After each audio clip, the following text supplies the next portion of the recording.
श्री राम। अभी आप सब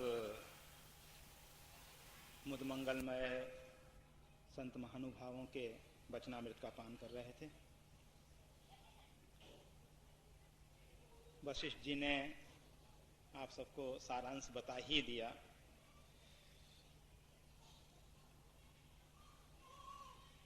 श्री रामायणी जी महाराज ने हम सबको बताया, धन्य घड़ी जब होई सत्संग। जीवन में वही समय सार्थक है जब हम सत्स्वरूप परमात्मा के साथ जुड़ जाते हैं। जब तक हम परमात्मा से अलग हैं तब तक हमारा जीवन जीवन नहीं है। माता कौशल्या जी ने कहा है कि जो समय भगवान श्री राम को देखे बिना गया वो हमारे जीवन में से निकाल दिया गया। इसका सीधा सा एक अर्थ है कि जिस भी प्रकार से हमारी चित्त की जो वृत्तियां हैं वो जब परमात्मा के साथ जुड़ जाती हैं तभी सत्संग होता है।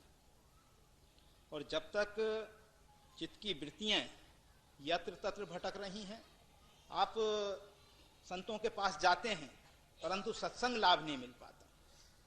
इस बात को आप सबके बीच में अनेकों बार कहा गया है। गोस्वामी तुलसीदास जी ने स्पष्ट कहा,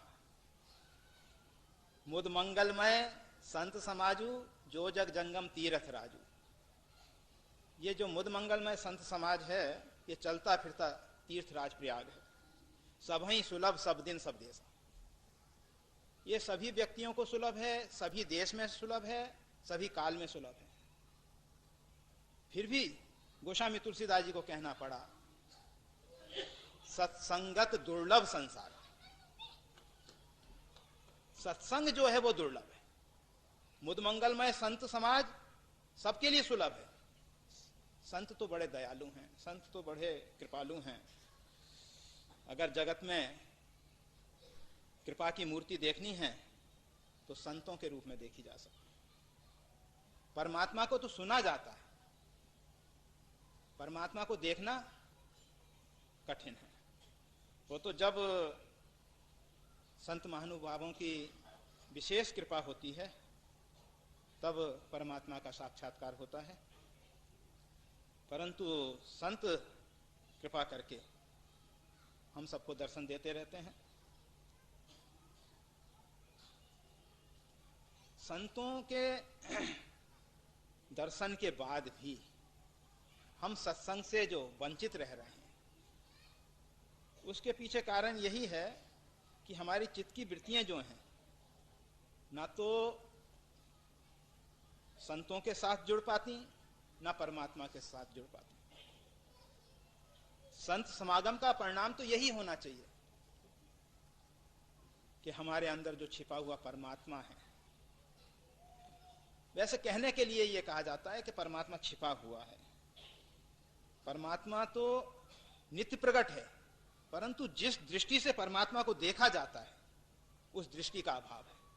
और वो दृष्टि भी संत और सद्गुरुदेव की कृपा से ही प्राप्त होती है। तो कहा जा रहा था कि संत महान पुरुष जो हैं उनके मिलने पर भी हमारे श्री रामायणी जी महाराज ने, श्री भक्तमाली जी महाराज ने तो एक और सूत्र आपको दिया।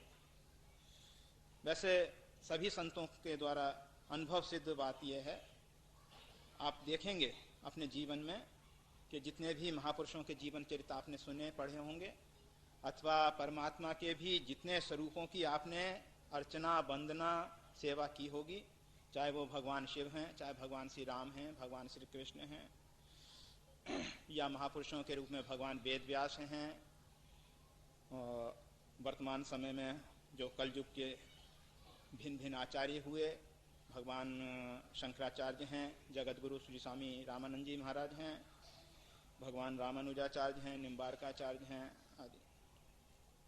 इन सब ने अपने जीवन में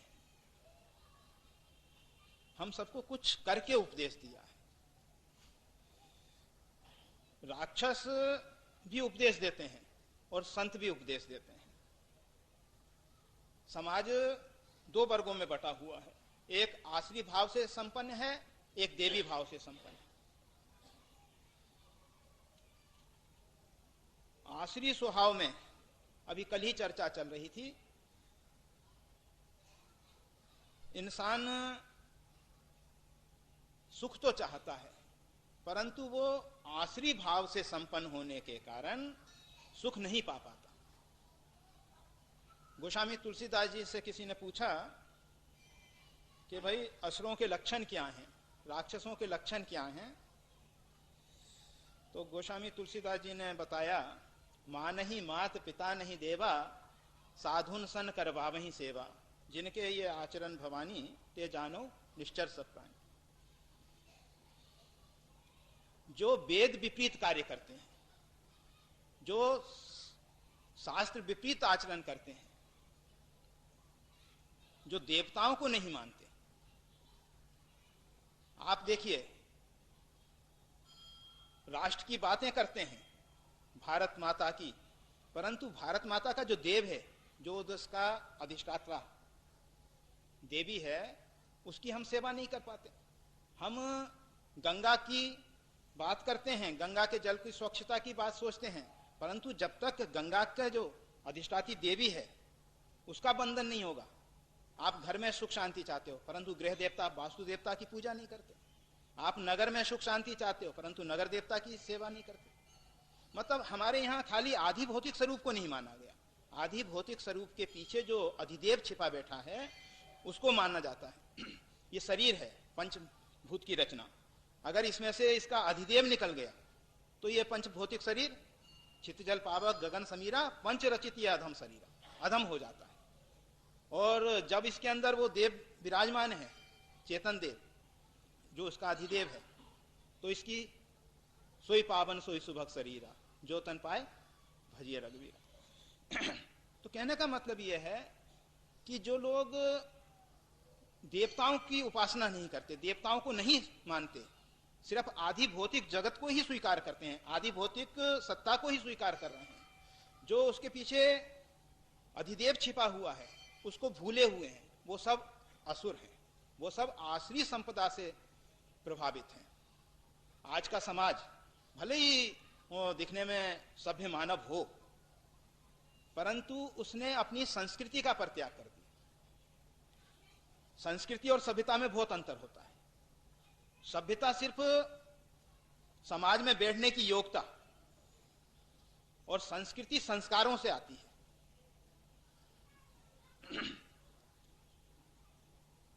तो कहा जा रहा था कि ये जो सेवा की बात है, जो हमारे जितने भी परमात्मा के स्वरूप भूमंडल पे प्रकट हुए हैं, उन्होंने भी अपने जीवन में सेवा की है। सेवा के लिए सिर्फ एक मानसिकता की आवश्यकता होती है, पदार्थ की आवश्यकता नहीं है, धन दौलत की आवश्यकता नहीं है। जिसको परमात्मा ने जिस प्रकार की योग्यता दी है, अपनी योग्यता के अनुरूप सेवा करें। और जैसा श्री भक्तमाली जी महाराज बता रहे थे कि सेवा से चिंतामणि पारसमणि प्राप्ति की गई। राजा अगर अपने वैभव से, अपने प्रभुत्व से, अपने अधिकार से चाहता कि उस पारसमणि को प्राप्त कर ले, संभव नहीं था।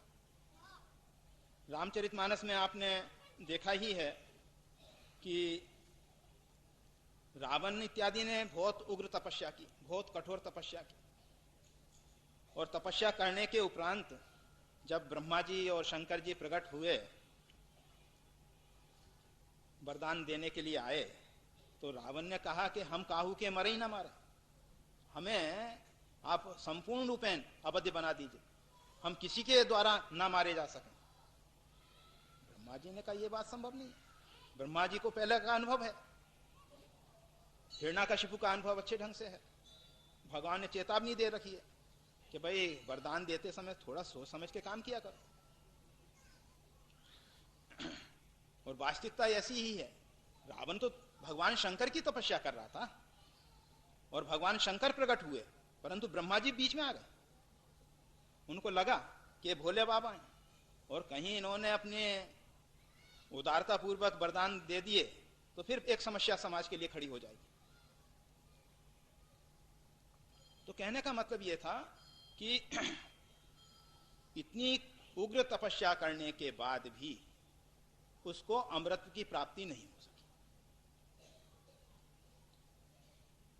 परंतु श्री हनुमान जी महाराज ने भगवान श्री राम का संदेश माता जगदम्बा श्री सीता जी तक पहुंचा दिया। भगवान श्री राम की इस प्रकार से जो सेवा की, उससे प्रसन्न होके मां भगवती जगदम्बा ने उनको आशीर्वाद दे दिया, हजार अमर गुण निधि सुत हो करो बहुत रघुनायक चो।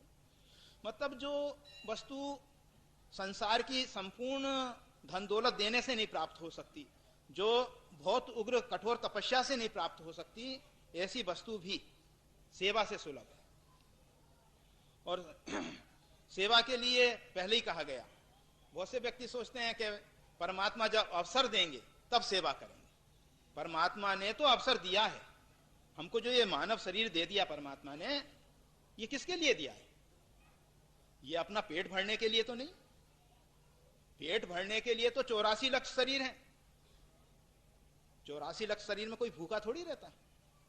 सभी तो उदर पूर्ति कर लेते हैं, सभी तो परिवार का विस्तार कर रहे हैं, सभी तो सो लेते हैं। अगर मानव शरीर पाकर भी हमने उसका सिर्फ इतना ही उपयोग किया, आहार निद्रा भय मैथुन तक ही हमने अपने जीवन को संकीर्ण कर दिया, तो मानव तन पाने की सार्थकता नहीं। मानव शरीर की सबसे बड़ी विशेषता यही है कि विवेक बुद्धि का उपयोग करते हुए आप अपने आप को सेवा में समर्पित कर दीजिए। परमात्मा आपसे दूर नहीं है, परंतु हमारे अंदर जो अहंकार और अभिमान छिपा हुआ है, संत तो कह देते हैं कि तिल की ओट में पहाड़ है। मतलब अहंकार दिखने के लिए कुछ नहीं दिखाई देता, तिल जैसा छोटा है, परंतु उसमें जो विराट परमात्मा है वो छिपा हुआ है।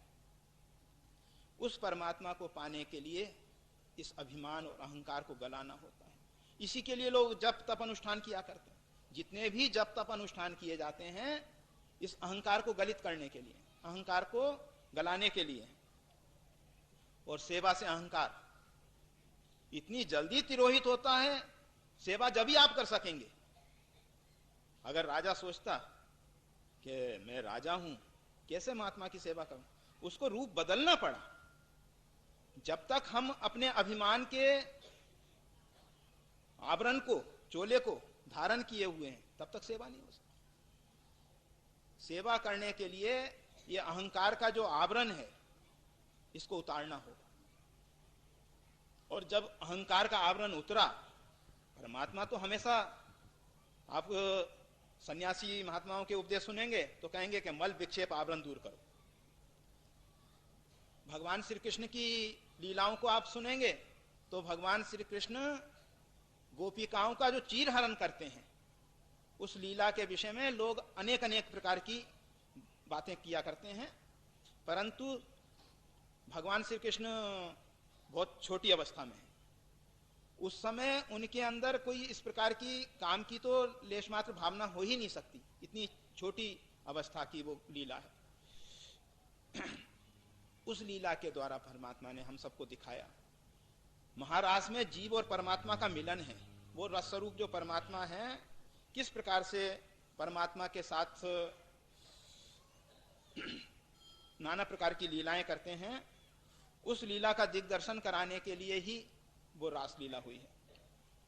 और उससे काफी समय पूर्व की लीला है ये चीरहरण की लीला, मतलब निरावरण करने की लीला। जब तक हमारे ऊपर आवरण है, माइक आवरण है, तब तक हम परमात्मा से दूर हैं। तो सेवा जो है वो आपको निरावरण करती है, आपके अहंकार रूपी आवरण को आपसे दूर कर देती है। तो जीवन में बस एक नियम बना लो,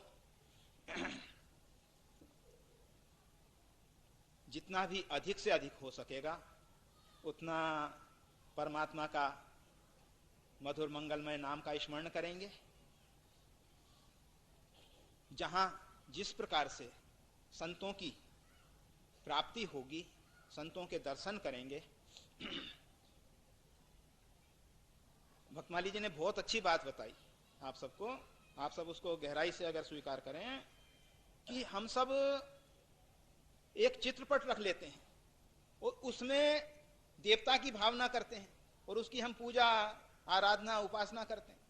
और ये जो चलते फिरते संत महापुरुष हैं, ये जो साक्षात परमात्मा के स्वरूप हैं, इनमें हम परमात्मा की भावना नहीं कर पाते। इनमें हमको गुण और दोष दिखाई देता है, इनमें हमको कमियां नजर आती। तो जिस भी प्रकार से हम नहीं जानते कौन संत है कौन असंत है, हम तो वेश भगवान को जानते हैं। ये जो वेश है, ये संत का जो वेश है, यही साक्षात भगवान का वेश है। हमने भगवान के वेश को नहीं जाना, परंतु संत वेश को तो जाना है। और कहें कि इस वेश में तो बहुत से ठग बदमाश चोर लफंगे सब आते हैं। आज से नहीं, अनादि से आ रहे हैं। त्रेता में रावण ने सन्यासी का वेश धारण किया था, कालनेमी ने हनुमान जी को ठगने के लिए इसी वेश का। परंतु गोस्वामी तुलसीदास जी ने कहा, उघरई अंत न होई निबाहु, काल नेम जिम रावण राहु। वो तुमको ठगने की कोशिश कर रहे हैं। कबीरा आप ठगाइए और न ठगिए कोई। आप दूसरे को ठगने की कोशिश मत करो। अगर वो आपको ठगने की कोशिश कर रहा है, उसका फल वो भोगेगा। जो कर्म हम कर रहे हैं उसका परिणाम हमको भोगना पड़ेगा। ये परमात्मा के यहां बहुत बड़ी कृपा है कि हर एक व्यक्ति अपने खेत की फसल काटता है। जो हम शरीर रूपी खेत में कर्म करते हैं, उसकी फसल हमको ही मिलने वाली है, वो आपको नहीं मिलेगी। तो जो जैसा करेगा उसका परिणाम वो भोगेगा। हमें उनके गुण दोष से क्या लेना है? हमें तो अपने खेत में उत्तम बीज डालना है। वो क्या? हम संत सेवा कर रहे हैं। हम ये नहीं देखते कि वो संत है या असंत है। इतना विवेक हम में है कहां? प्रत्यक्ष देखा जाता है। आप सबने सत्यनारायण भगवान की कथा सुनी है। उसमें भगवान भी एक साधु के वेश में आ गए और उस साधु वेश की अवहेलना करके, तिरस्कार करके वो वेश ठगा गया।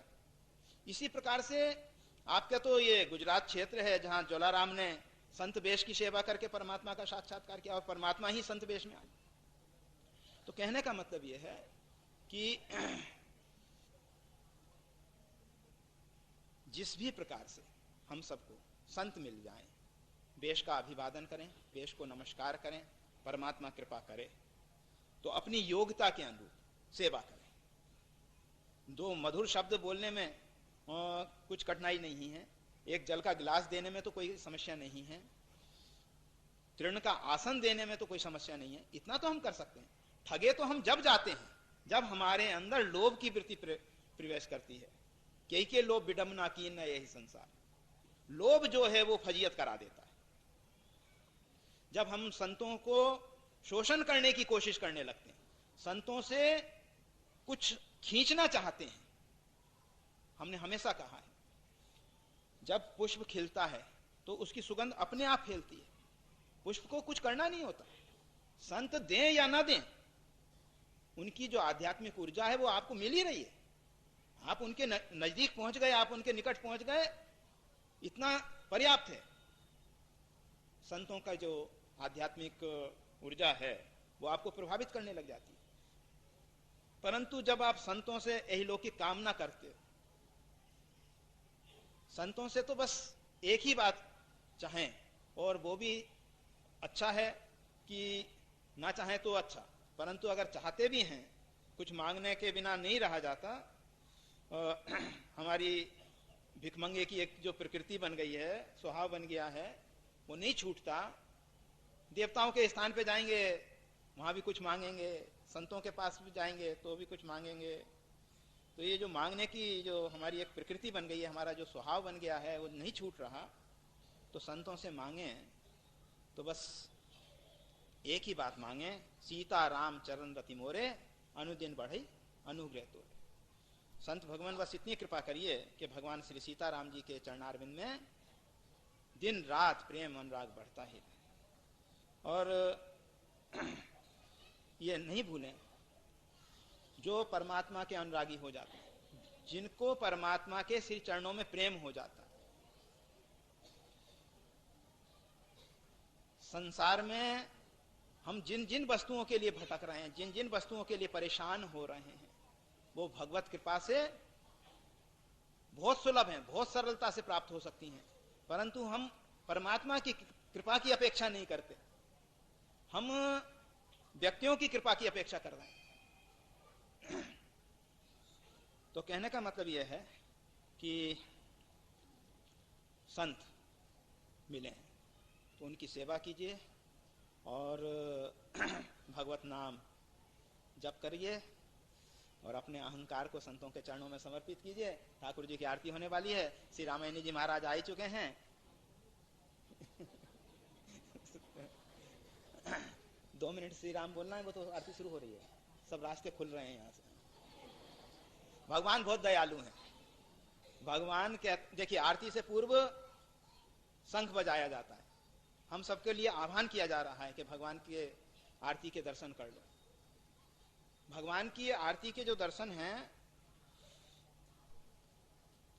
उससे पता नहीं कितने जन्म जन्मांतर के जो मलिन संस्कार हैं दूर हो जाते हैं। ऐसा कहा जाता है भगवान रामानुजाचार्य जी ने, उसका नाम हमको ख्याल नहीं है, उसको आरती का दर्शन करा के जो मतलब एक बेश्या पे छाता लगा के चला करता था, भानुदास, भावनगर के भानुदास नहीं, हाँ जय श्री राम। तो जो मतलब इतने विषयाशक्त लोग हैं जो समाज की मर्यादाओं की अवहेलना करते हुए, सब प्रकार के तिरस्कार अपमान को सहन करते हुए भी भरे बाजार में एक वेश्या के ऊपर छाता लेके उसके मुख को देखते हुए चल रहा है, ऐसे जीव के ऊपर भी भगवान रामानुजाचार्य जी ने कृपा करके आरती के समय भगवान का दर्शन कराया। और भगवान रामानुजाचार्य आरती करते हैं, उसने वेश्या ने जब दर्शन किया तो वो उस वेश्या को भूल गया, उसके रूप को भूल के, क्योंकि जब अनंत ब्रह्मांड का जो सौंदर्य साक्षात उसको दर्शन दे दे तो फिर ये संसार के जो सौंदर्य हैं, कहा गया है ना कि जब तक मां भगवती जगदम्बा श्री सीता जी के कृपा कटाक्ष की प्राप्ति नहीं होती तभी तक वो संसार के कटाक्षों से पीड़ित होता है। और जब आदि शक्ति भगवती जगदम्बा कृपा करके अपने, जब भगवती का साक्षात्कार होता है, उनके सामने संसार के जितने सौंदर्य हैं नगण्य हो जाते हैं। कभी कभी तो संत कह दिया करते हैं कि सौंदर्य का जो ढेर है या सौंदर्य से जो श्री विग्रह तैयार हुआ आदि शक्ति भगवती जगदम्बा का, उसके बाद जो हाथ धोए गए ना, उससे ये जो संसार में सौंदर्य है वो बटा है, जो थोड़ा बहुत सौंदर्य रचना करने में लगा रह गया होगा। और वैसे ये उदाहरण भी अपने आप में बहुत पर्याप्त नहीं है। अगर हमसे पूछा जाए तो हम तो ये कहेंगे कि जो आनंद की समुद्र भगवती जगदम्बा हैं, उनकी एक रज कण के समान सौंदर्य से संपूर्ण तीनों लोकों में सौंदर्य को बांटा गया है। जो भी है, तो कहने का मतलब ये था कि खूब प्रेम से भगवत नाम स्मरण करें और संतों की सेवा करें और सेवा के पीछे कोई अहिलौकिक कामना ना रखें। ठीक है, अहिलौकिक कामनाएं पूर्ण होती हैं, परंतु हम ठगे जा रहे हैं। कांच किरिच मतलब हीरे के धोखे में हम कांच के टुकड़े को स्वीकार कर रहे हैं। तो अगर संतों से आह्वान हो रहा है ना, उन्होंने सुना कि भाई संघ के द्वारा आह्वान होता है, तो भगवान बहुत दयालु हैं, कृपा करते हैं, पहले शंख बजवा देते हैं। शंख ध्वनि जो है ना, जय श्री राम,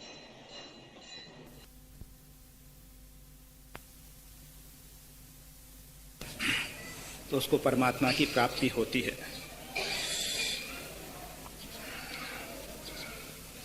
प्रश्न यह है कि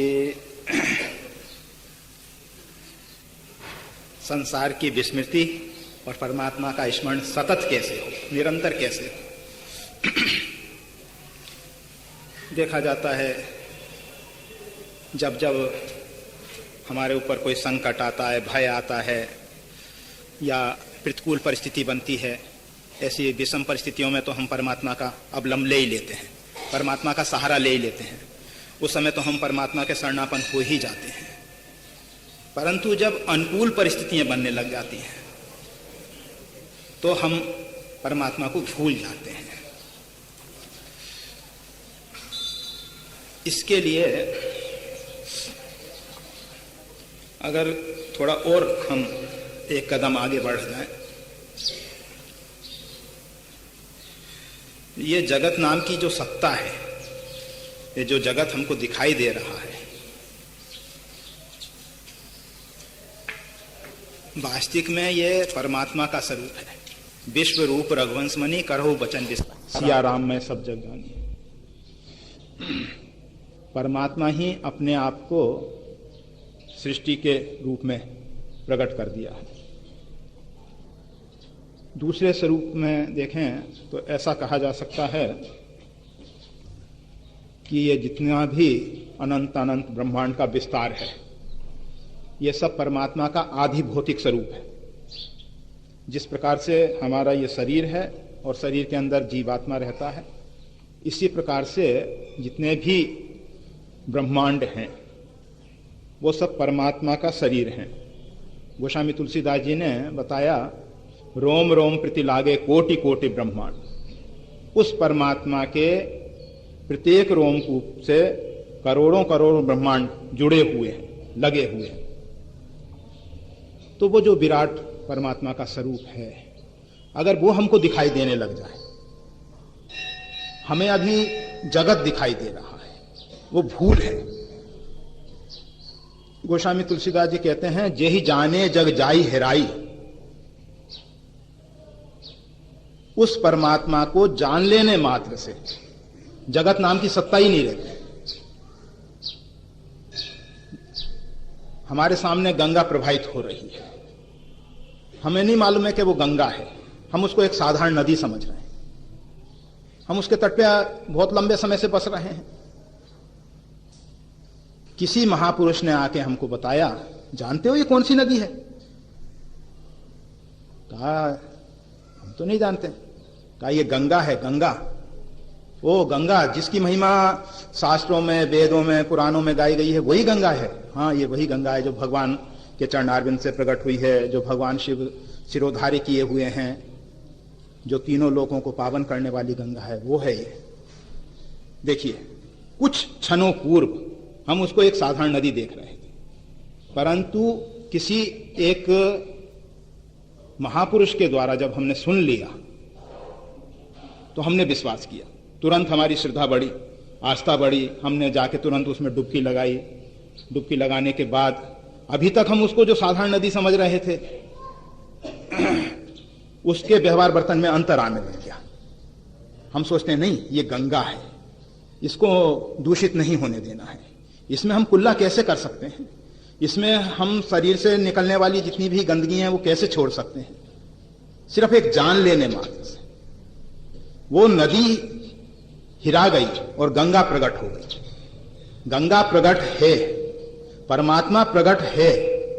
परमात्मा को कहीं से लाना नहीं है, परमात्मा को कहीं से आना नहीं है, परमात्मा तो स्वयं प्रकट है।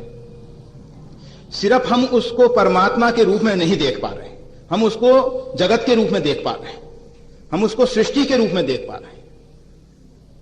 जबकि शास्त्र और संत बारंबार कृपा करके पुकार पुकार के कह रहे हैं, विश्व रूप रघुवंश मणि करहु बचन विश्वास। इस वचन पे विश्वास करो। आप सब नहीं करते। आप सब अब इसका क्या इलाज है? संत तो बता रहे हैं आपको कि भाई ये जगत नहीं है, ये परमात्मा का आधि भौतिक शरीर है। परमात्मा इसमें छिपा हुआ बैठा है। जिस प्रकार से शरीर में जीवात्मा छिपा हुआ है, दिखाई नहीं दे रहा है वो, परंतु समझ में तो आता है कि शरीर में है, चेतन तत्व है, तभी तो ये शरीर इस प्रकार से चल रहा है, फिर रहा है, बोल रहा है, सब कुछ। इसकी जो चेतना है वो अव्यक्त है, छिपी हुई है। इसी प्रकार से वो परमात्मा जो है सूक्ष्म रूप में, अव्यक्त रूप में भी है और प्रकट रूप में भी है। प्रकट रूप में उसका ये आधिभौतिक शरीर। अब इस तथ्य को अगर हम हृदय से स्वीकार कर लें, आज सबसे बड़ी हमारी जो कमजोरी है वह यही है कि हम संतों के वचन में, शास्त्र के वचन में विश्वास नहीं कर पाते। एक वैज्ञानिक कोई शोध कार्य करके बताता है, विद्यार्थी मानते हैं, स्कूल के अध्यापक बच्चों को जो पढ़ाते हैं बच्चे मान लेते हैं, डॉक्टर वैद्य जो आपको हिदायत देते हैं आप मान लेते हैं, परंतु संत और गुरु और परमात्मा के द्वारा प्रकट शास्त्र, क्योंकि ये शास्त्र जो हैं उन महापुरुषों के द्वारा प्रकट हुए हैं जो उस अहंकार का अतिक्रमण करके समष्टि अहंकार में अपने आप को विलीन कर चुके हैं, जिनमें व्यक्तिगत अहंकार नहीं है, व्यष्टि अहंकार नहीं है, वो अपने आप को शरीर मात्र नहीं मान रहे हैं। ऐसे जो महापुरुष हैं, इसीलिए हम सबने वेद को अपौरुषेय कहा। वेद जो है पुरुषार्थ के द्वारा प्रकट नहीं हुआ है। जिस समय जीव का कर्तृत्व अभिमान चला जाता है, उसके बाद जिस स्थिति में वो होता है और उसके जो उद्गार हैं वो हमारे लिए शास्त्र के रूप में प्रकट हुए हैं। गीता में भगवान श्री कृष्ण कहते हैं, जो शास्त्र विधि को छोड़ के स्वेच्छाचारी कर्म करता है वो इस लोक में भी सुख नहीं पाता, परलोक में सुखी होने का तो प्रश्न ही नहीं। हम चाहते तो हैं सुखी हो, परंतु हम शास्त्र और संतों की वाणी मानने को तैयार नहीं। अब इसके लिए क्या उपाय किया जा सकता है? मानना तो आपको पड़ेगा ही। एक बच्चे को अगर अध्यापक बताए और वो ना माने और वो चाहे कि हम क्लास में उत्तीर्ण होके पास होके आगे अगली कक्षा में पहुंचे, कैसे संभव है जब वो इस अध्यापक की बात ही मानने को तैयार नहीं? तो इसके लिए एक ही उपाय है, मान लो। अगर ये कठिन लगता है क्योंकि आपका जो अहंकार है वो मानने को तैयार नहीं हो रहा है, तो उस परमात्मा से जो आपके हृदय में बैठा हुआ है उससे निवेदन करो, प्रार्थना करो कि प्रभु, जब आपने उन ऋषि महर्षियों को अपने स्वरूप का बोध करा दिया तो हम पे ऐसी कृपा क्यों नहीं हो रही? क्या आपकी करुणा में कुछ कमी आ गई है? हम तो सुनते आ रहे हैं कि आपकी जो छवि है, आपकी जो मूर्ति है, वही करुणामयी है। प्रभु मूरत करुणामयी है, कृपामयी है। परमात्मा जिस तत्व से बने ना वो करुणा है, उसमें कमी आने का प्रश्न नहीं है। वो बहुत विराट है, उसकी करुणा भी विराट है। वो स्वयं अनंत है, उसकी करुणा भी अनंत है। तो उनसे वही निवेदन करना है कि प्रभु, उस करुणा की एक बूंद हम पे कृपा करके बरसा दीजिए। बरस तो रही ही है, हमारा छत्र जो है वो जो कृपा रूपी वृष्टि से, करुणा रूपी वृष्टि से हमको भीगने नहीं दे रहा। उस छत्र को हटा दीजिए, उस छाते को हटा दीजिए। अगर सच्ची प्रार्थना होगी, सच्ची मतलब बहुत सी प्रार्थनाएं खाली शब्दों की होती हैं, रटी रटाई प्रार्थनाएं होती हैं। जैसे हम मंदिर में पहुंच के तमेव माता च पिता तमेव बंधुश्च सखा तमेव इत्यादि बातें करते हैं। जब हमसे कोई पूछता है कि आपके माता पिता, तो हमारे सामने एक छवि आ जाती है कि वो माता पिता हैं हमारे। हमारे अंतःकरण में ऐसा निश्चय नहीं है कि यही हमारे माता पिता हैं। तो इस प्रकार की जो झूठी रटी हुई प्रार्थनाएं हैं, भगवान के सामने हम कहते हैं अर्थ न धर्म न काम रुचि गति न चाहूं निर्वाण, और चल देते हैं धंधे पे। क्यों भाई, धंधे पे किस लिए जा रहे हो? अर्थ उपार्जन के लिए जा रहे हो ना। और भगवान को धोखा देने के लिए कह रहे हो कि हम अर्थ नहीं चाहते हैं, धर्म नहीं चाहते हैं, निर्वाण पद भी नहीं चाहते हैं। हाँ, ये बात तो मान सकते हैं, आप निर्वाण पद के त्यागी हो सकते हो, आप सब महात्यागी हो, आप सब मोक्षकामी नहीं हो, मतलब निर्वाण पद नहीं चाहते हो गए, ये बात तो। परंतु अर्थ और सदगति तो जरूर चाहते होगे, दुर्गति तो कोई नहीं चाहता। तो इस प्रकार से जब हम झूठी प्रार्थनाएं करते हैं तो परमात्मा मुस्कुराते हैं। परमात्मा को ऐसा नहीं लगता कि ये झूठी प्रार्थना क्यों कर रहा है। वो अपने माया का विलास देख के हंसते हैं कि देखो ये अंदर से क्या चाहता है और शब्दों से क्या कह रहा है। मंदिर में हम जाते हैं या घर पे बैठ के जब हम प्रार्थना करते हैं तो उसमें हमारे सामने संसार होता है। आप अच्छे ढंग से अगर देखेंगे तो प्रार्थना करने वाले लोग जो हैं संसार के लिए ही प्रार्थना कर रहे हैं, अधिकांश 99.9। और भी 0.01 भी हो सकता है, मतलब सही प्रार्थना करने वालों का। सिरा तो अगर हम सच्चे हृदय से प्रार्थना करेंगे, जिस प्रकार से हमारे गोस्वामी तुलसीदास जी ने जनक सुता जग जननी जानकी अतिशय प्रिय करुणा निधान की ताके जुगपद कमल मनावों जासु कृपा निर्मल मति पावों, सही उनके अंतःकरण से प्रार्थना निकली और परिणाम आया, रामचरितमानस आ गया, उनको निर्मल मति की प्राप्ति हुई। आज रामायण के विषय में आप देखेंगे, उसमें हम जितना अवगाहन करते हैं, जितना डूबते हैं, नित नूतन उसका स्वरूप प्रकट होता है। ये आदिशक्ति भगवती जगदम्बा की कृपा है, उनका अनुग्रह है, जो उनको उस प्रकार की निर्मल मति प्राप्त हो गई। तो परमात्मा से प्रार्थना की जाए, निवेदन किया जाए।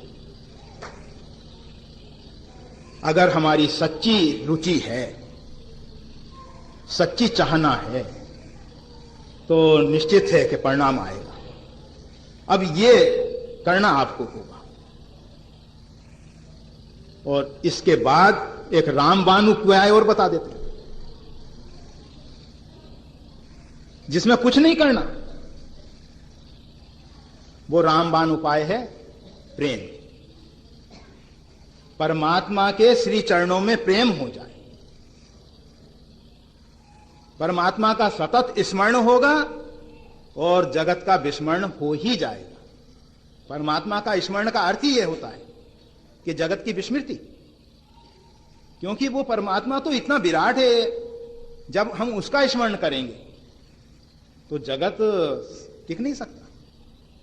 परमात्मा इतना घन है, चित घन है, वो इतना सघन है, वो हमारे हृदय में भर जाएगा। और जब वो भर जाएगा तो दूसरा उसमें कोई आ नहीं सकता, क्योंकि वो निरंतर है, उसमें कोई दूसरा समा नहीं सकता। जब हमारे हृदय में परमात्मा ही परमात्मा भरा होगा तो सुनिश्चित है कि ये प्रश्न हमको नहीं करना पड़ेगा कि कैसे विस्मरण हो, जगत का विस्मरण हो। हाँ, ये प्रश्न आप कर सकोगे कि परमात्मा का कैसे विस्मरण हो।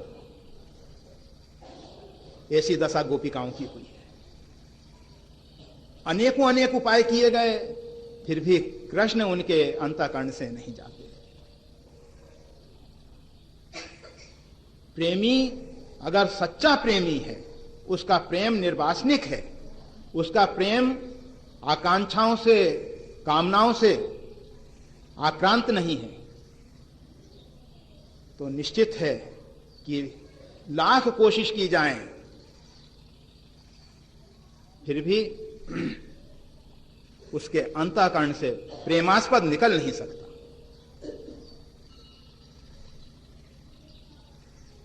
कोई कह रहा था, कहां तक घटना सत्य है मालूम नहीं, लैला और मजनू की बात कही जाती है। जब मजनू यमराज के दरबार में पहुंचा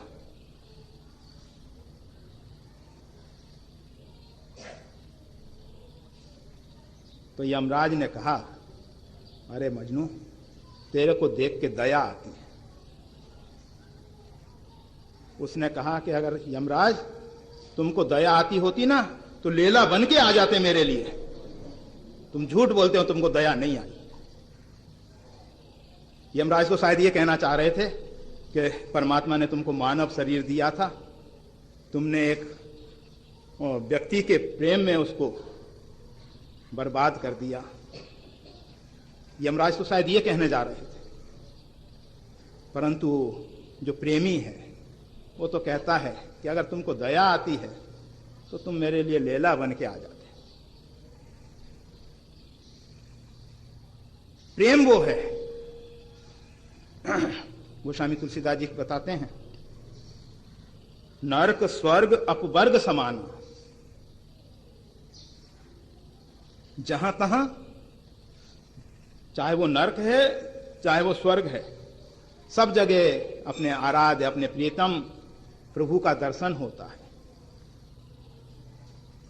भगवान ने एक बाण छोड़ दिया मारीच पे, उसका प्रभाव यह हुआ कि उसको चारों तरफ जहां तहां सब तरफ राम जी का ही दर्शन होता है। रावण से कहता है कि जब मैं रकार शब्द सुन लेता हूं तो राम जी का ध्यान होने लगता है। इसीलिए तो भगवान राजीव नयन धरे धनुषायक, भगत विपत भंजन सुखदायक। भक्तों की विपदा को दूर करने के लिए भगवान ने धनुष बाण धारण कर रखा है। भगवान तो चाहते हैं कि वो बाण छोड़ दें, परंतु हम उसका प्रतिकार करते हैं। हम नहीं चाहते कि भगवान का बाण हमें लग जाए। आप देखिए विभीषण के यहां जब हनुमान जी महाराज पहुंचते हैं, रामायुध अंकित ग्रह शोभा वर्णी न जाए। रामायुध क्यों धारण करते हैं, ये धनुष बाण क्यों लगाए जाते हैं घर पे? आप सब तो नहीं लगाते होगे क्योंकि आजकल के समझदार लोग ऊर्ध्वपुंड तिलक, धनुष बाण, रामायुध अंकित गृह। रावण के यहां रह के ऐसा कर लेते थे। आपके ऊपर तो ऐसा कोई अंकुश नहीं है कि आपको दंडित किया जाएगा, फिर भी आप नहीं लगा पाते, परंतु विभीषण लगा लिए। धनुष बाण हमको परमात्मा की तरफ ले जाने वाला है। भगवान का बाण बहुत चमत्कारी बाण है, जिसको एक बार लग गया फिर उसको राम के अतिरिक्त दूसरा नहीं दिखाई देता। इसीलिए तो संत कभी कभी मस्तक में भी लगा लेते हैं धनुष बाण, कहते हैं हमारी बुद्धि में तो अंकित हो जाए ये चिन्ह भगवान का धनुष बाण। तो अगर परमात्मा के श्री चरणों में प्रेम हो जाएगा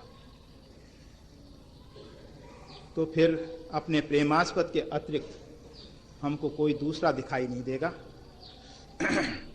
फिर हमको जगत को भुलाने की और परमात्मा का स्मरण करने की जरूरत नहीं रहेगी।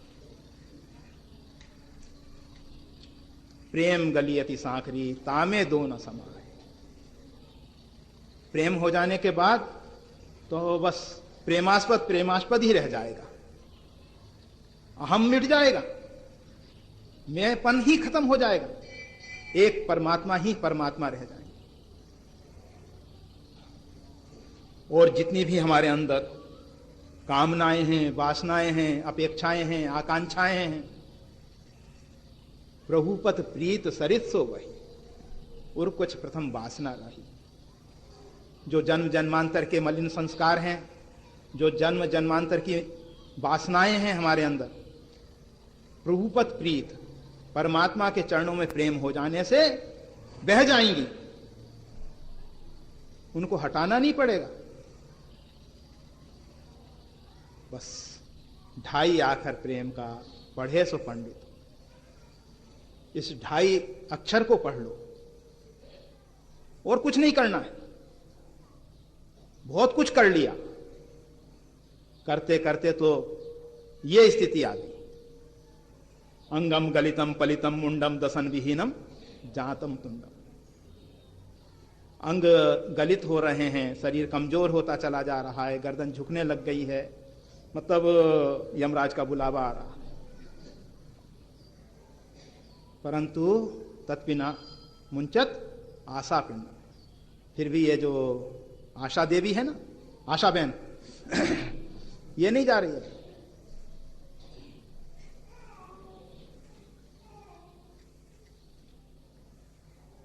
तुलसी अद्भुत देवता, आशा देवी नाम, से ऐसे दुख देते, विमुख भय अभिराम। इस देवता से बचो। ये जो आशा देवी है ना,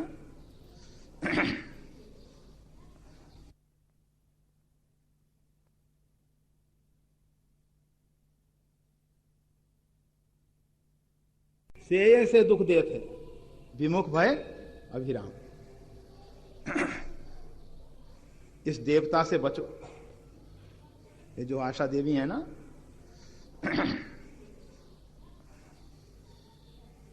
इसकी जितनी भी सेवा करोगे, जितनी भी आशाओं की पूर्ति के लिए प्रयास करोगे, दुख ही दुख पाओगे। आज तक इससे कोई सुखी नहीं हो सका। विमुख होने से ही कल्याण होने वाला है। तो आपको ढाई आखर प्रेम के पढ़े सो पंडित हो, और कुछ नहीं करना है। परमात्मा के श्री चरणों में प्रेम करना है। और प्रेम करने के लिए एक और सूत्र दे देते हैं। आप देखते हैं भारतीय संस्कृति में 4 दिन पूर्व एक बहन होती है, एक भाई होता है। दोनों एक दूसरे को जानते भी नहीं हैं, परंतु उनका जब संबंध जोड़ दिया जाता है, प्रणय हो जाता है, प्रणय संस्कार हो जाता है, फिर वो उसके बिना रह नहीं सकते। यह है संबंध। परमात्मा के हो जाओ, परमात्मा के साथ संबंध जोड़ लो, प्रेम हो जाएगा। जनकपुर वासियों ने विचार किया कि संसार में प्रेम करने जैसा तो बस यही सलोना राजकुमार है, परंतु इससे प्रेम कैसे हो, इसके साथ संबंध जोड़ना होगा। कैसे जोड़ा जाए भाई? हमारे राजाधिराज जो जनक जी महाराज है ना, उनकी जो कन्या है, उनकी जो बच्ची है, उसका संबंध अगर इनके साथ हो जाए, कोई भी संबंध जोड़ लो परमात्मा के साथ। सीता जी को सौभाग्य मिल गया कि परमात्मा को पति रूप में वरण कर लिया, परंतु जनकपुर वासी कमजोर नहीं है। उन्होंने कहा कि हमारी राजकुमारी का दूल्हा है। उन्होंने भी अपना संबंध जोड़ लिया। संपूर्ण जनकपुर वासी परमात्मा के साथ संबंध जोड़ लिया। संबंध जोड़ लो, किसी भी प्रकार से जोड़ लो। हमारा है, परमात्मा हमारे हैं। अभी तक हम संसार को अपना मान रहे हैं। थोड़ा सा परिवर्तन करने की जरूरत है कि परमात्मा हमको अपने लगने लग जाए। जब तक परमात्मा हमको पराये लग रहे हैं तब तक प्रेम नहीं है। जब परमात्मा हमको अपने लगने लग जाएंगे तो ना चाहते हुए भी प्रेम हो जाएगा। आप चाहो या ना चाहो भाई, कुछ ना कुछ तो करना पड़ेगा। आप कहोगे सभी आप कर दो, हम गठबंधन कराने के लिए तैयार, पर मानना तो आपको पड़ेगा ना कि परमात्मा हमारे हैं। हम तो बताते आ रहे हैं, जीव तुम परमात्मा के अंश हो, परमात्मा तुम्हारे स्वामी है, परमात्मा तुम्हारे सर्वस्व है, वही तुम्हारे माता हैं, वही तुम्हारे पिता हैं, वही तुम्हारे बंधु हैं, वही तुम्हारे सखा हैं, सब कुछ वही है।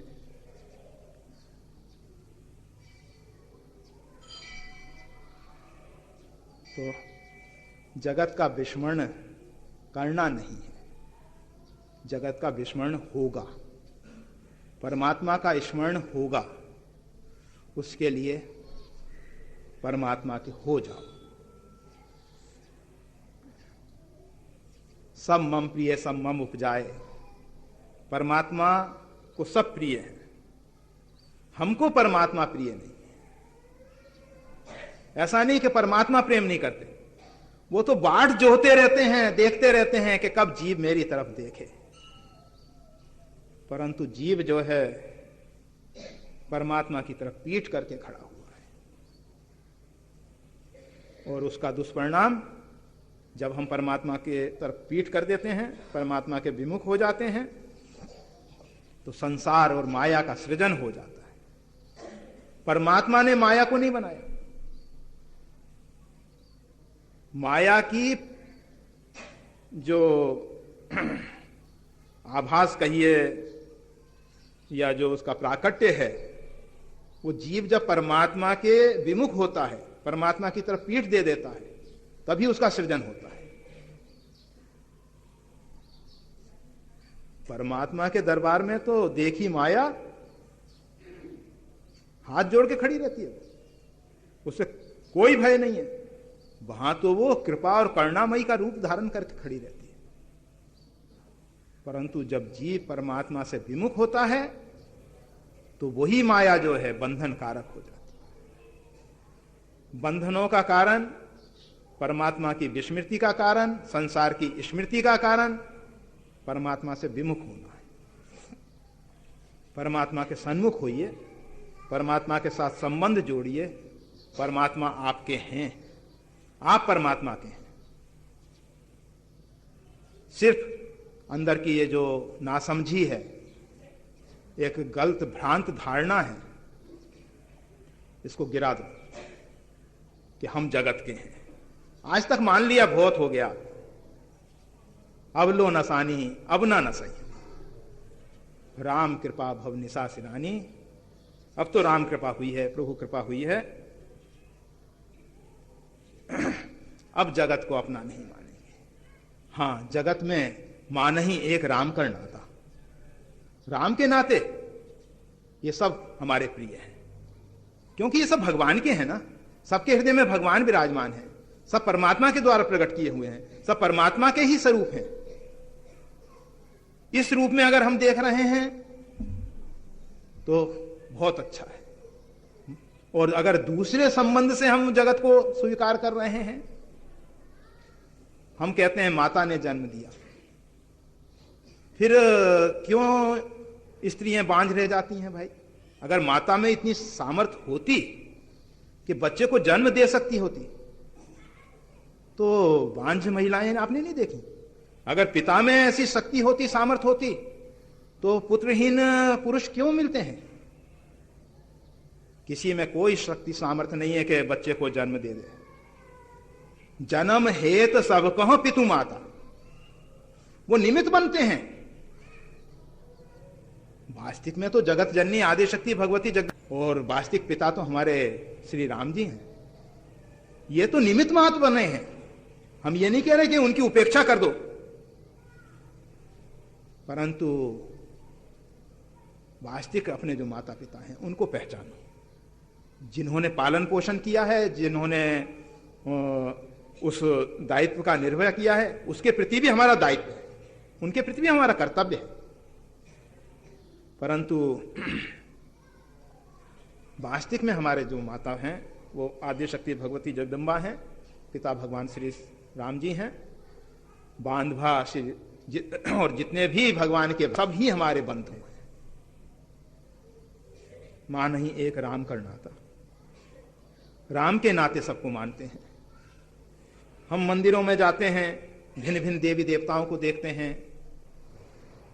सबको राम के नाते मानिए। परमात्मा के संबंध से परमात्मा ने देखो इनको कितना श्रेय दे दिया, चाहे वो साईं बाबा हो, चाहे उसमें बस एक ही बात देखो, जिस प्रकार अर्जुन को भगवान श्री कृष्ण ने बताया ना, जहां जहां कुछ भी विशेष गुण दिखाई दें वो सब मेरे अंश से ही समझने चाहिए। किसी में भी जो विशिष्टता है वो सब परमात्मा की है, परमात्मा ने उनको श्रेय दिया है, परमात्मा ने उनके ऊपर कृपा की है, इसलिए वो हमारे लिए वंदनीय है। परंतु माना ही एक राम का नाता, राम के नाते मानेंगे हम, उनकी स्वतंत्र सत्ता नहीं है। चाहे परिवार के लोग हों, चाहे समाज के लोग हों, चाहे राष्ट्र के हों, चाहे देवलोक से हों, वो सब राम के नाते मानिए। परमात्मा के साथ संबंध जोड़िए, परमात्मा के होइए, प्रेम होगा। प्रेम के लिए कुछ नहीं, परमात्मा के हो जाओ, परमात्मा के साथ दृढ़ संबंध जोड़ लो, काम बना बनाया है। जय श्री राम। एक पता नहीं किसी ने लिख के भेजा था कि अगर सत्संग का समय, ये प्रातः काल का जो प्रश्नोत्तर काल का है, 9:15 से 10:15 तक हो तो अच्छा है, क्योंकि 10 बजे के बाद सब आप सबको शायद अपने अपने धंधे पानी पे जाना होता है ना, स्कूल कॉलेज ऑफिस। तो हमने कहा ठीक है, उसमें कोई फर्क नहीं पड़ता, 9:15 के 9:20 भी हो सकते हैं, 9:15 भी हो सकते हैं, कोशिश करेंगे 9:15 पे ही आएंगे। और जाने के लिए तो जितनी जगह कहो, 9:15 कहो, 10:15 कहो, जाओ। श्री राम। अभी आप सब श्री वशिष्ठ जी एवं श्री रामायणी जी के मुखारविंद से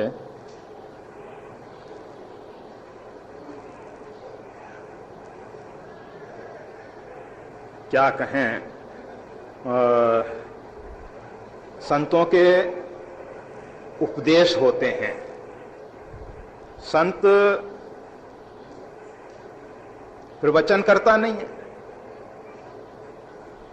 संत तो आपको परमात्मा का वो संदेश देते हैं जिस संदेश को सुन के आप परमात्मा तक पहुंच सकते हैं। तो वशिष्ठ जी के द्वारा और श्री रामायणी जी के द्वारा आप सब परमात्मा का संदेश श्रवण कर रहे हैं। राम सिंधु घन सज्जन नीरा, परमात्मा जो हैं उनको समझना बड़ा कठिन है। परमात्मा समुद्र जैसे हैं और संत जो हैं मेघ बन के उस समुद्र के खारे जल में से मधुर मधुर जल शोषण करता है। परमात्मा में तो दोनों विषमताएं एक साथ देखी जा सकती हैं। कुल सही चाही कठोर अति, परमात्मा वज्र से भी अधिक कठोर है और पुष्प से भी अधिक कोमल है। अगर हम सोचें परमात्मा का कठोर स्वरूप, तो परमात्मा तक हमारी गति जो है नहीं हो पाएगी। जब परमात्मा का एक उग्र स्वरूप हमारे सामने होगा तो हम भयभीत हो जाएंगे। हमें तो परमात्मा का वो मृदुल स्वभाव चाहिए परमात्मा का वो सुकोमल स्वभाव चाहिए जिससे हम आकर्षित होकर दौड़ते हुए उनके चरणों में जाके पड़ सकें। और वो जो कृपा है इन संत महापुरुषों के द्वारा ही संभव है। वेदों में परमात्मा के उग्र स्वरूप का भी वर्णन आया, उसकी गाथा तो गाई ही गई है, परंतु संत जो हैं देखते हैं किस समय किस व्यक्ति को परमात्मा के कैसे स्वरूप की आवश्यकता है। श्री हनुमान जी महाराज का चरित्र आपको श्री रामायणी जी महाराज सुना रहे हैं। उसमें आपने देखा भरत जी जो हैं विरह सागर में डूब रहे हैं, हनुमान जी महाराज वहां सुदृढ़ नौका बन के पहुंच रहे हैं। हम सब भी विरह सागर में बहुत बार डूबते हुए नजर आते हैं, परंतु हम सब संसार के व्यक्तियों के साथ संबंध जोड़ के विरह व्याकुल होते हैं। हनुमान जी नहीं आते। हनुमान जी किसके लिए आते हैं? सबके जीवन में विरह आता है। जिसके प्रति राग है वो जब हमसे अलग हो जाता है तो हमको विरह वेदना सताने लगती है, व्याकुल कर देती है। परंतु जब हम परमात्मा के लिए व्याकुल होते हैं, परमात्मा की विरह वेदना हमको व्यथित करती है, तब हनुमान जी महाराज आते हैं। आप सबको अनेकों बार कहा गया है, सांडिल भक्ति सूत्र में महर्षि सांडिल कहते हैं, भक्ति की व्याख्या करते हुए बताते हैं, सा परानुरक्ति। दो प्रकार की अनुरक्ति है, एक अपरानुरक्ति और एक परानुरक्ति। हम सब जो हैं अपरानुरक्ति के अंदर भटक रहे हैं और परमात्मा जो है अपरानुरक्ति से दूर है। हम जब तक व्यक्ति को व्यक्ति मान के उससे प्रेम करते हैं, हमारा प्रेम जब तक एक क्षेत्रीय है, एक देशीय है, तब तक हमको परमात्मा नहीं, ना परमात्मा के प्यारे भक्त मिलते। गोस्वामी तुलसीदास जी ने जो कहा ना, सत्संगत दुर्लभ संसारा, उसके पीछे यही कारण है कि हमारी जो अनुरक्ति है वो संसार में है। तो संत मिले तो कैसे मिले? संत तो ये बात आपको अनेकों बार स्पष्ट कर दी गई है, मुद मंगलमय संत समाजू, जो जग जंगम तीरथ राजू, सब ही सुलभ सब दिन सब देसा। हनुमान जी कहां नहीं है? यत्र यत्र रघुनाथ कीर्तनम, जहां जहां भगवान की कीर्ति का गान हो रहा है वहां वहां हनुमान जी महाराज विराजमान, परंतु हमको उनका साक्षात्कार नहीं हो रहा, हमको उनका दर्शन लाभ नहीं मिल रहा।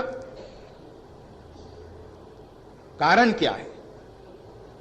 कारण यही है कि हमारी जो अनुरक्ति है वो संसार में है, परानुरक्ति नहीं है, अपरानुरक्ति। भक्ति कहते हैं परानुरक्ति को,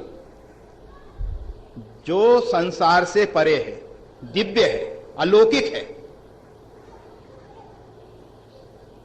गीता में भगवान श्री कृष्ण ने कहा, लोके अस्मिन, इस लोक में दो प्रकार की निष्ठा देखी जाती है, एक ज्ञान योग की और एक कर्म योग की।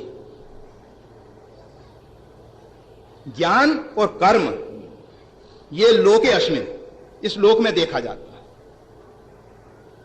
परंतु जो अलौकिक निष्ठा है, जिसको हम सब परानुरक्ति कहते हैं, जिसको हम भक्ति कहते हैं, वो अलौकिक है, वो दिव्य है।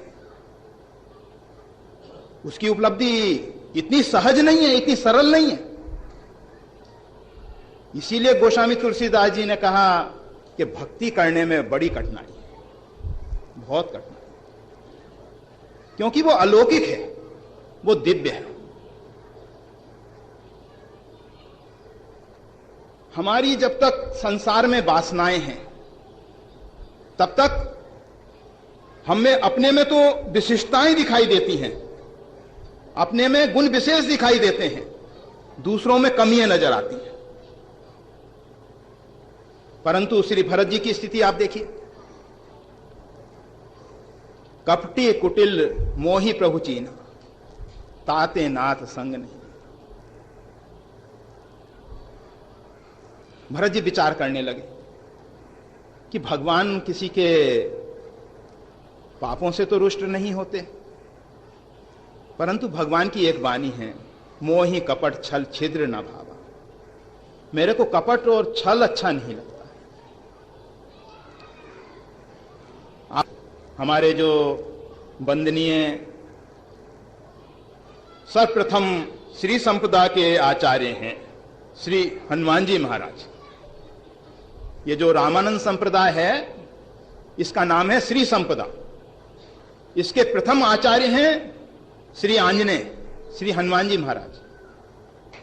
रामचरितमानस में अगर आप हनुमान जी का भगवान श्री राम के साथ मिलन देखेंगे तो आप पाएंगे कि हनुमान जी महाराज जो हैं भगवान श्री राम के सामने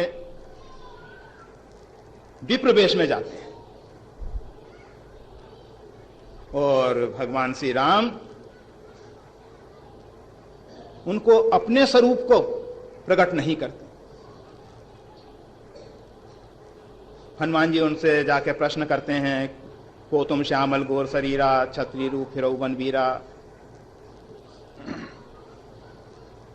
भगवान अपनी साधारण भाषा में, प्राकृत भाषा में उत्तर दे देते हैं, कोशलेश दशरथ के जाए, हम पितु वचन मान बनाए। परमात्मा अपना परमात्मा के रूप में परिचय जब तक नहीं देते जब तक जीव उनके सन्मुख कपट वेश धारण करके जाता है। हनुमान जी महाराज हम सबको एक प्रेरणा दे रहे हैं, एक शिक्षा दे रहे हैं। ये जितनी भी लीलाएं होती हैं उनके पीछे एक उद्देश्य है। हम रोज भगवत चरित्र और भागवत चरित्र का गान क्यों करते हैं? वो हमारे हृदय में एक मार्ग प्रदर्शित कर दे। गोस्वामी तुलसीदास जी ने रामचरितमानस की रचना क्यों की? एहि में रुचिर सप्त सोपाना, रघुपति भक्ति केर पंथाना। ये रामचरितमानस और कुछ नहीं, भक्ति का मार्ग प्रदर्शित करने वाला ग्रंथ है। इसके प्रत्येक कांड में आपको भक्ति का मार्ग दिखाई देगा। भक्ति जो अलौकिक है, जो दिव्य है, जिसकी प्राप्ति के लिए बड़े बड़े ऋषि महर्षि भी तरसते हैं। लोक में ज्ञान और कर्म संभव है, परंतु भक्ति तो भगवत प्रसाद से ही प्राप्त होती है, भगवत प्रेमियों से ही प्राप्त होती है। उसके अतिरिक्त कोई चाहे कि हम भक्ति अपने साधन से पालें, एक बात ख्याल करना, अगर साधन से भक्ति मिलती होती तो साधन बड़ा हो जाता, भक्ति गौण हो जाती, जिसके माध्यम से हम जिसको पाते हैं। गोस्वामी तुलसीदास जी इसीलिए कहते हैं, राम ते अधिक राम कर नामा। ब्रह्म राम ते नाम बड़ वरदायक वरदान। निर्गुण और सगुण दोनों ब्रह्म से ऊपर नाम है। क्यों? उस नाम की साधना से नामी जो है, परमात्मा जो है, ब्रह्म जो है, प्रकट हो जाते हैं, मिल जाते हैं हम। साध्य छोटा होता है, साधन बड़ा होता है। अगर भक्ति जो है साधना से मिल जाए तो साधन बड़ा हो जाएगा, भक्ति गौण हो जाएगी। भक्ति की प्राप्ति बिन सत्संग न पावई प्राणी। ये जो भक्ति है बिना सत्संग के नहीं प्राप्त होती। तो कहा जा रहा था कि श्री हनुमान जी महाराज हम सबको शिक्षा देने के लिए, हम सबको पाठ पढ़ाने के लिए, क्योंकि आचार्य हैं ना, प्रथम आचार्य हैं हमारे, बताते हैं कि अगर परमात्मा के दरबार में जाना है तो अपने कपट छल छिद्र को छोड़ दो। जब तक तुम बाहर से कुछ और अंदर से कुछ, इस प्रकार की कपटपूर्ण नीति को अपनाए हुए हो, तब तक परमात्मा के दरबार में प्रवेश नहीं मिलने वाला। परमात्मा मिल भी जाएंगे, फिर भी परमात्मा को नहीं पहचाना जा सकेगा। परमात्मा तो जब ही अपने स्वरूप को प्रकट करते हैं, जब जीव कपट और छल को छोड़ देता है। जब तक हम कपटपूर्ण आवरण अपने ऊपर ढके हुए हैं, तब तक परमात्मा नहीं। हनुमान जी ने सर्वप्रथम यह पाठ पढ़ाया। पहला पाठ, अगर भगवत दरबार में हमको जाना है, परमात्मा के दरबार में हमको प्रवेश पाना है, तो हमको यह कपट छोड़ना ही हो। कम से कम परमात्मा के दरबार में तो कपट छोड़ के जाओ। संसार में जैसा करना है करते रहो, परंतु एक बात याद रखना, अगर परमात्मा को आप एक दरबार विशेष में, एक क्षेत्र विशेष में बांध दोगे, तो परमात्मा को फिर आपके साथ वैसा ही व्यवहार करना पड़ेगा। आपको मालूम है, आपने अनेकों बार कथावाचकों के माध्यम से कथा श्रवण की है। द्रौपदी ने परमात्मा को द्वारकावासिन कह के पुकारा। परमात्मा को द्वारका से आने में विलंब हुआ। अंतर्यामी कह के अगर पुकारती ना, तो वहीं प्रकट हो जाते। कुछ क्षण भी नहीं बीतने पाते। जब हम परमात्मा को एक दरबार विशेष में मान लेते हैं, तो परमात्मा एक दरबार विशेष से ही हमको मिलते हैं, वहीं से कृपा करते हैं। और जब हम अपने आराध्य को, अपने प्रियतम को, अपने इष्ट को सर्वत्र परिपूर्ण देखते हैं, सब जगह भरा हुआ देखते हैं, तो परमात्मा भी हमारे लिए सब जगह मिलते हैं। गीता में एक श्लोक आया है, यो माम पश्यति सर्वत्र, ऐसा है, जो मेरे को सब जगह देखता है। श्लोक हमको याद नहीं है। उसके लिए ना मैं कभी अदृश्य होता हूं और ना वो मेरे लिए अदृश्य होता है। जो मेरे को सब जगह देखता है।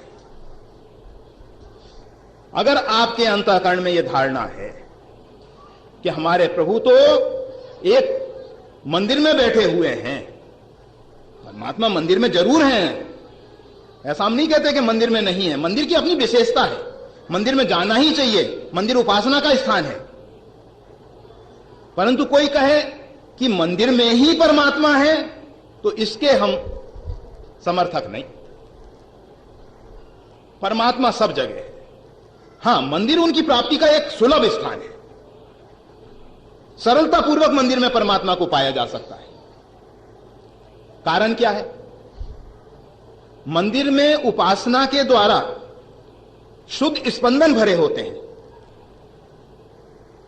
और जब हम उन स्पंदनों के मध्य में पहुंचते हैं, तो हमारा अंतःकरण स्वाभाविक ही निर्मल हो जाता है। फिर निर्मल करने के लिए हमको यम नियम का अवलंब नहीं लेना पड़ता। फिर हमको आसन, प्राणायाम, प्रत्याहार की जरूरत नहीं रहती।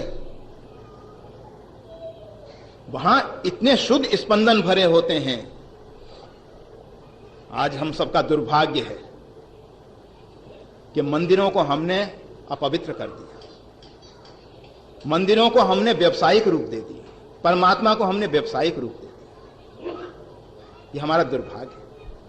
हम तो कहा करते हैं, तीर्थों में एक मर्यादा बना देनी चाहिए, एक नियम बना देना चाहिए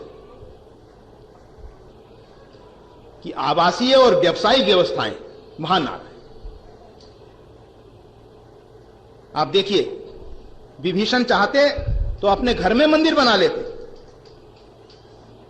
रावण की दृष्टि ना पड़े, घर में ही अपने गुप्त रूप से मंदिर बना के आराधना उपासना कर सकते थे। परंतु आप पाएंगे विभीषण जी ने मंदिर अलग बनाया। हरि मंदिर तहां भिन्न बनावा। क्यों भाई?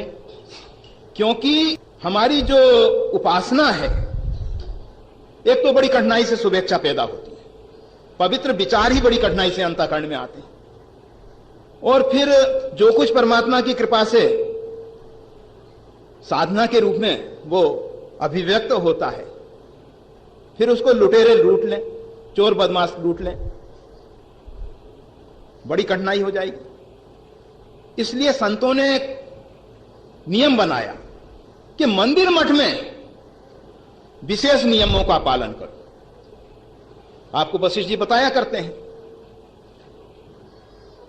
अन्य जगह किए हुए पाप तीर्थ में जाके नष्ट हो जाते हैं, तीर्थ का पाप वज्रलेप हो जाता है। क्यों? क्या कारण है? संतों ने एक मर्यादा दी कि आप कम से कम तीर्थों को तो पवित्र रखें, मंदिर मठों को तो पवित्र रखें।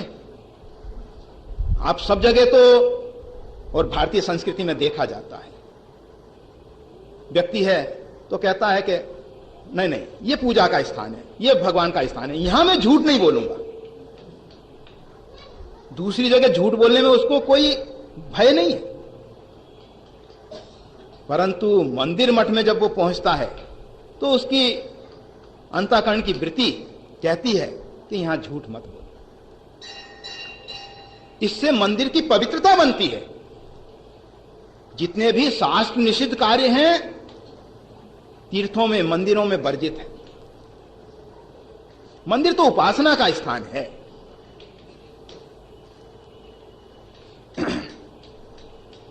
तो हम बता रहे थे कि हनुमान जी महाराज ने हमको प्रथम पाठ पढ़ाया कि हम कपट और छल से बचें। अगर आप अपने जीवन में कपट और छल को बिल्कुल ही तिलांजलि दे दोगे, तिलांजलि जानते हो ना, मरणोपरांत तिलांजलि दी जाती है जब उसका देहावसान हो जाता है। कपट और छल छिद्र को अगर आप तिलांजलि दे दोगे, मतलब उसकी अंत्येष्टि करने के बाद आप तिलांजलि दे दोगे। ऐसा नहीं कि फिर वो भूत बन के आपके पास आ जाए। मरणोपरांत भी कभी कभी देखा जाता है, वो जो बहुत संसार में आसक्त जीवात्मा हैं, जिनकी आसक्ति बहुत अधिक बढ़ गई है और कारणवश दूसरा शरीर धारण करने में उनको विलंब हो रहा है। जरूरी नहीं है कि शरीर में से पुर्यष्टका निकली और दूसरे शरीर में प्रवेश कर जाए।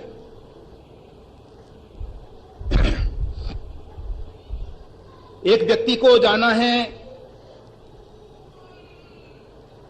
कृष्ण मार्ग से, उसका शरीर छूट गया शुक्ल पक्ष में। अब शुक्ल पक्ष का जो अभिमानी देवता है उसकी पुर्यष्टका को संभाल के रखता है, और जब कृष्ण पक्ष आता है तो उसके अभिमानी देवता को सौंप देता है कि ले जाओ इसको।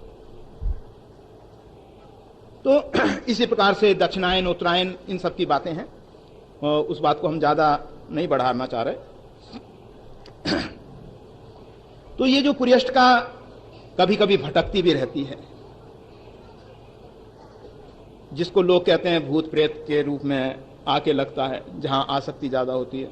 तो हम आपको बता रहे थे कि कपट छल छिद्र की तिलांजलि दे दो, उसका कहीं भी स्थान ना रहे आपके जीवन में, ना तो संसार में रहे और ना परमात्मा के दरबार में रहे।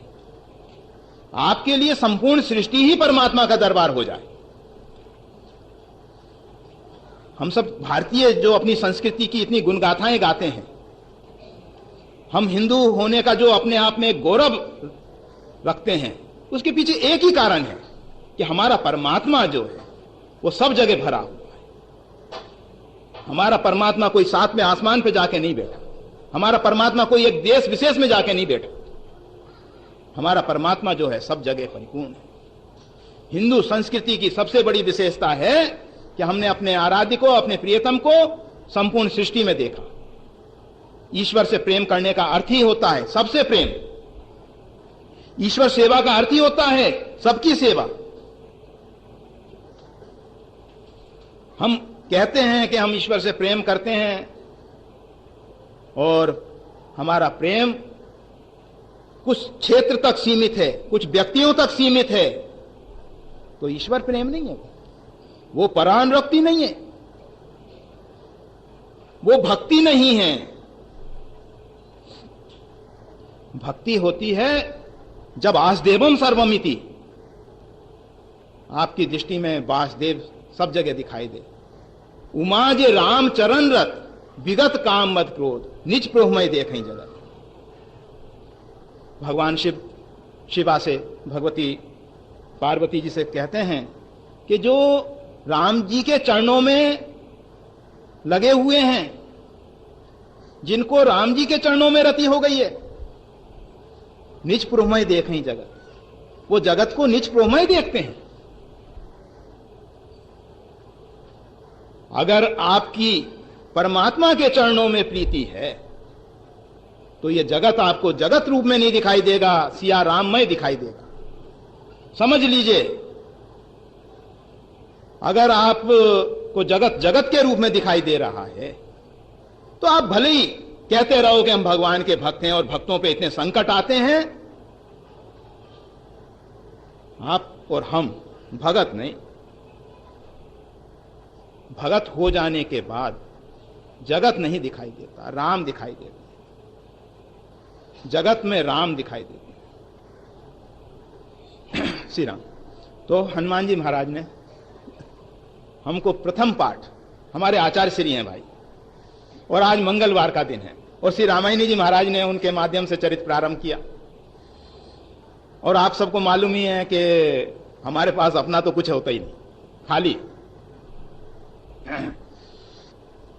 जैसा जैसा जो सूत्र दे देता है उसी के अनुसार चलने की कोशिश करते हैं।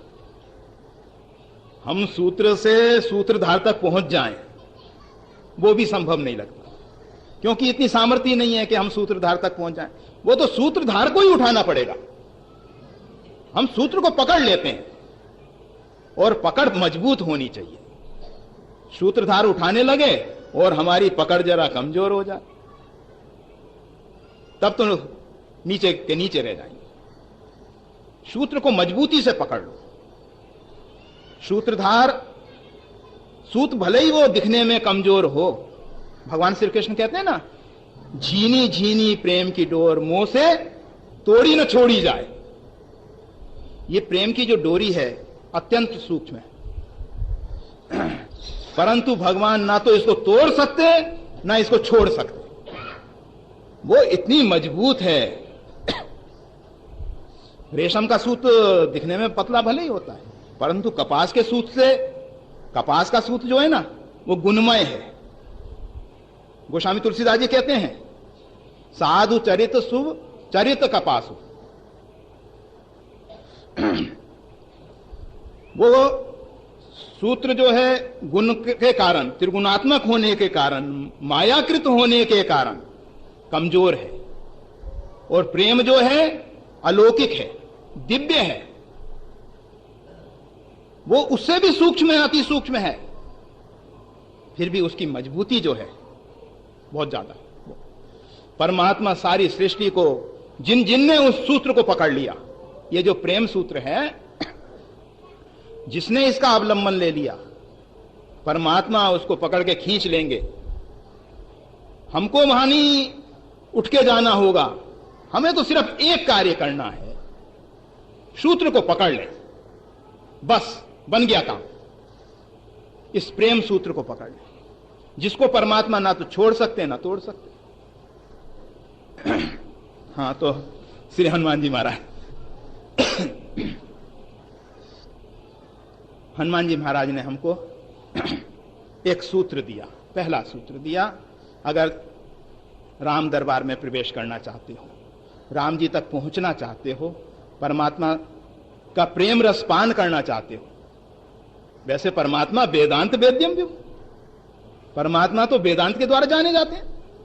आपको अगर परमात्मा को जानना है तो वेदांतियों के पास चले जाओ, उनके द्वारा अथातो ब्रह्म जिज्ञासा ब्रह्म सूत्र पे प्रवचन सुनो और आप उस ब्रह्म को जान सकते हो।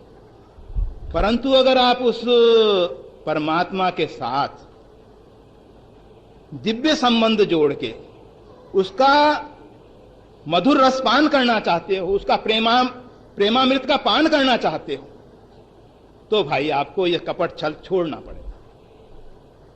आपको जितनी भी ये संसार की आसक्तियां हैं उनको तोड़ना पड़ेगा, और तोड़ने के लिए कुछ नहीं करना, सिर्फ परमात्मा के श्री चरणों में प्रेम हो जाए, इतना ही काफी है। अगर परमात्मा के श्री चरणों में अनुराग हुआ, प्रेम हुआ, तो संसार की जो आसक्ति है अपने आप टूटती है, उसको तोड़ना नहीं पड़ता।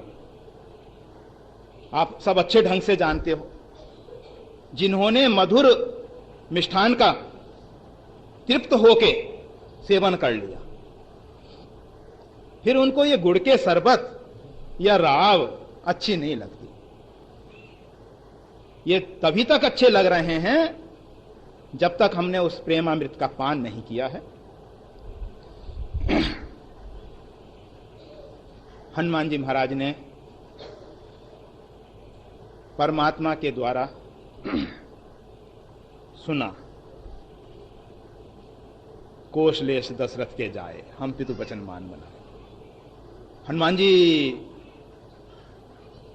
भगवान का चरित्र बहुत बहुत अनेकों बार क्या बस सुनते ही रहते हैं। रामचरित सुनबे को रसिया, रसिक है ना। ऐसा नहीं है कि बाद में सुनने लगे।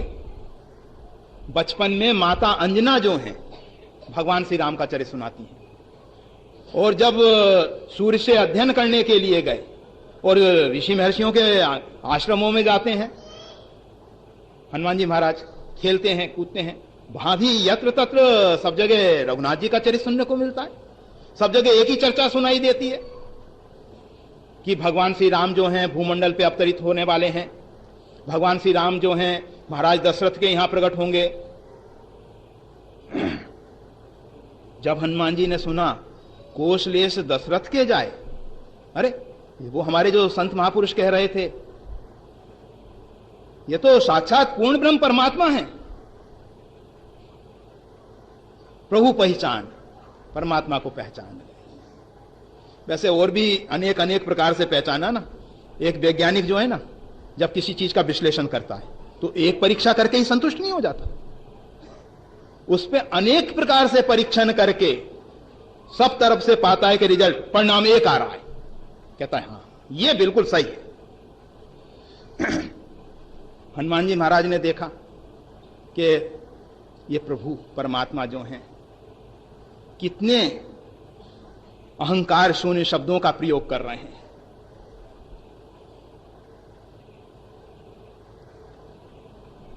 कह रहे हैं कोशलेश दशरथ के जाए, हम पितु वचन मान बनाए, यहां हरि निश्चर वै देही, विप्रही हम खोजत देही। हे ब्राह्मण देवता, हम तो महाराज दशरथ के पुत्र हैं और पिताजी के वचन मान के हम वन में आ गए।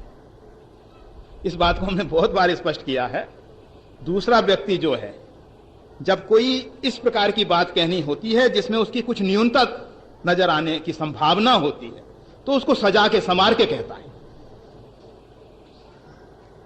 अगर दूसरा व्यक्ति होता तो सुनिश्चित कहता कि हम चक्रवर्ती सम्राट महाराज दशरथ के पुत्र हैं और महाराज हमको राज्याभिषेक करना चाहते थे, परंतु हमारी विमाता सोतेली माता ने अपने पुत्र के राज तिलक हेतु जो उसने पूर्व में 2 वरदान मांग रखे थे, उसके अनुसार एक वरदान के द्वारा, क्योंकि हमें कोई कमी तो है नहीं जिस कमी के द्वारा हमको वन में भेजा जा सकता था, वो तो उसके पास 2 वरदान जो हैं धरोहर रूप में रखे हुए थे, और उन वरदानों का प्रयोग करके माताजी ने हमको वन में भिजवा दिया। परंतु भगवान श्री राम ने अपनी माता की न्यूनता नहीं दिखाई। हम पितु वचन मान बनाए, हम अपने पिताश्री के वचन को मान के वन में आए। हमारी तो शक्ति और सामर्थ्य का जरा परिचय लो। यहां हरि निश्चर बेदेही, पति कहते हैं जो पत्नी की रक्षा कर सके, और हम अपनी पत्नी की रक्षा नहीं कर सकते। यहां हरि, उसका अपहरण हो गया। और हम भटक रहे हैं उसको खोजते हुए। हम अंतर्यामी नहीं हैं, हम सर्वज्ञ नहीं हैं। दूसरा व्यक्ति सर्वज्ञ नहीं होता ना। कपटी मुनि को देख लीजिए आप, उसने प्रताप भानु पे अपनी धाक जमाने के लिए, श्री राम, प्रताप भानु के ऊपर अपना प्रभुत्व जमाने के लिए कुछ इस प्रकार की वार्ता की जिससे प्रताप भानु को लगा कि अरे ये मुनि तो सर्वज्ञ है। बस यहां इंसान ठगा जाता है। आप पाएंगे परमात्मा और परमात्मा के प्रेमी भक्त निश्चल होते हैं, सरल स्वभाव, न मन कुटलाई। उनका सरल स्वभाव है, कोई छल नहीं है, कोई आडंबर नहीं है। गुण तुम्हार समझई निज दोषा। अगर उनमें कुछ गुण परमात्मा प्रकट कर देते हैं तो उनको कभी अपना नहीं मान लेते। वो कभी नहीं सोचते कि मेरे में ये विशेषता है। वो जानते हैं कि ये तो प्रभु ने मेरे अंदर प्रकट कर दिया है, ये प्रभु की देन है, वो तो दाता की देन है।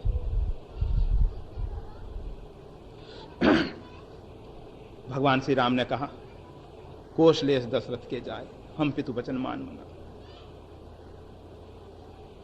हे ब्राह्मण देवता, हम उसको खोजते फिर रहे हैं। आपन चरित कहा हम गाई। हम तो इतना ही अपने चरित्र को गा के कह सकते हैं भाई, इससे अधिक विस्तार हम नहीं कर सकते।